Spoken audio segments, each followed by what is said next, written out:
নমস্কার, কেমন আছেন? আজকে 30শে জুলাই। হ্যাঁ, মানছি একটু পুরনো ভিডিও, কিন্তু ক্লাব নিউ স্টারের শক্তিমাতা বিশাখাপত্তনমের গাদিরাজু প্যালেস, তো এটা কিন্তু আমাদের শক্তিনগর এলাকার মধ্যেই পড়ে, আশুরাই রোডে।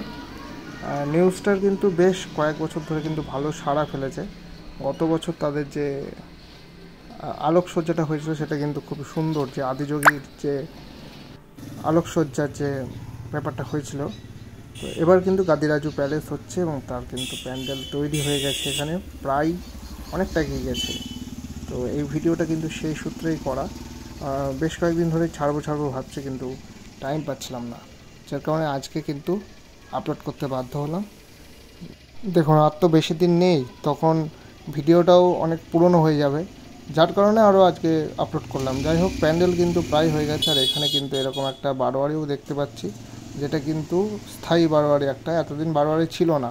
তো এবছর বারোয়ারিটা হয়েছে নতুন, সেখানে কিন্তু মায়ের আরাধনা হবে এবং এই মা কিন্তু সত্যিই শক্তিনগরের মধ্যে কিন্তু একটা ভালো সাড়া ফেলেছে।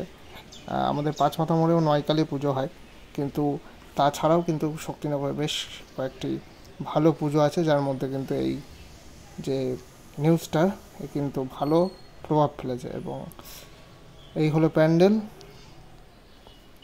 আপনারা আসবেন আশা করি অবশ্যই, এবং আমার যেটুকু করার সেটুকু আমি করলাম, আপনাদের জানিয়ে রাখলাম। আগাম প্যান্ডেলটিও দেখিয়ে রাখলাম, প্যান্ডেলের প্রস্তুতিও দেখিয়ে রাখলাম। এছাড়াও কিন্তু কৃষ্ণনগরে আরেকটি পুজো হয়, মংলাপাড়া বারোয়ারি, সেখানেও কিন্তু প্যান্ডেল প্রস্তুতি বেশ জোর কদমে চলছে, তার ভিডিও খুব তাড়াতাড়ি আসছে। তো যাই হোক, কেমন লাগলো জানাবেন, শেয়ার করবেন, আর ভালো লাগলে অবশ্যই লাইক, কমেন্ট, সাবস্ক্রাইব করবেন। তো এখানে ভিডিওটি এন্ড করছি, শুভেচ্ছা নেবেন। জয় মা কালী।